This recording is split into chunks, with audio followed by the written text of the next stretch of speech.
Pemirsa, pengelolaan sampah secara terpadu melalui pemilihan sampah berbasis sumber dinilai mampu memberikan dampak positif pada kemajuan ekonomi, daya tarik wisata, dan peningkatan kesehatan masyarakat. Jika pengelolaan sampah dilakukan secara berkelanjutan, hal ini dinilai dapat menjadi sumber energi, menciptakan lapangan kerja baru, dan bahkan menjadikan Bali sebagai pulau organik. Pelaku pariwisata Bagus Sudibyo mengatakan pengelolaan sampah di negara maju menjadi tanggung jawab pemerintah yang didukung kedisiplinan masyarakat dalam memilah sampah sesuai jenisnya. Ia memaparkan semua sampah yang berasal dari rumah tangga, restoran, hotel-hotel, horeca, kantor pemerintah hingga pabrik nantinya dikelola dan dipilah. Ia menilai jika Indonesia ingin menjadi bangsa maju, maka kedisiplinan masyarakat dalam mengelola sampah harus dimulai dibangun dengan mencontoh sistem yang telah berhasil diterapkan di negara maju. Untuk itu, edukasi kepada masyarakat dinilai menjadi langkah penting yang harus dilakukan secara berkelanjutan, mulai dari lingkungan keluarga, tetangga, RT, RW, hingga Banjar. Kalau kita memang sudah benar-benar serius menangani persoalan sampah itu, sebenarnya sampah itu juga adalah penghasil uang.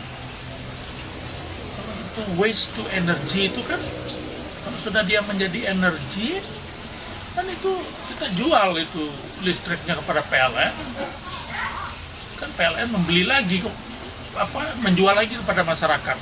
Nah, begitulah dia itu sebagai sumber income.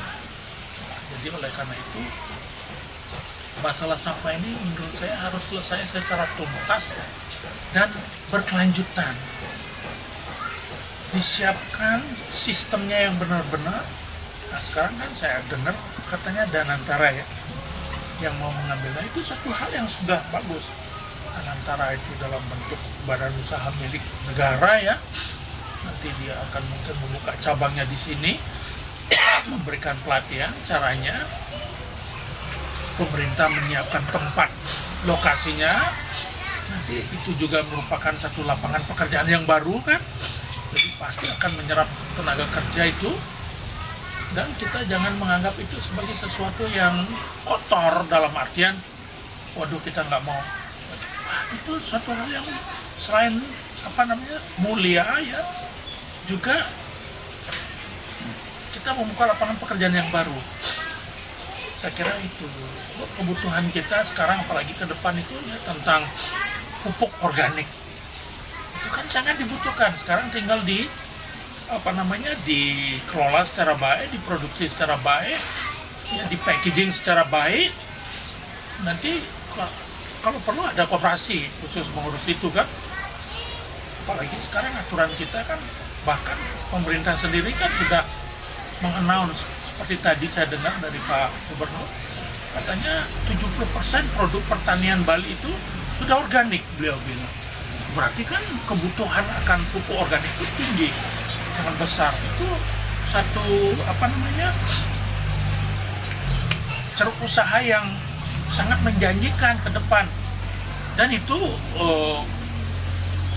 sustainable, berkelanjutan. Semakin lama itu, jangan-jangan mungkin suatu saat kalau perlu di Bali itu hanya memakai pupuk organik. Itu dari sisi marketing, dari sisi kesehatan, luar biasa itu. Kalau marketing yang berkaitan dengan pariwisata, kalau kita bisa bilang mendeklar dan benar, Bali is an organic island. Bali adalah sebuah pulau organik. Jadi di sini tidak ada lagi produk anorganik. Oh, mereka kan senang, itu kan sehat. Juga termasuk untuk anak cucu kita. Pengolahan sampah terpadu jika dilakukan dengan baik dan berkelanjutan dinilai mampu meningkatkan perekonomian Bali, memperkuat citra Bali sebagai destinasi wisata berbasis lingkungan dan menjadikan Bali sebagai pulau organik yang berujung pada peningkatan derajat kesehatan masyarakat Bali. Bunga dan Agung Kompiang, Bali TV.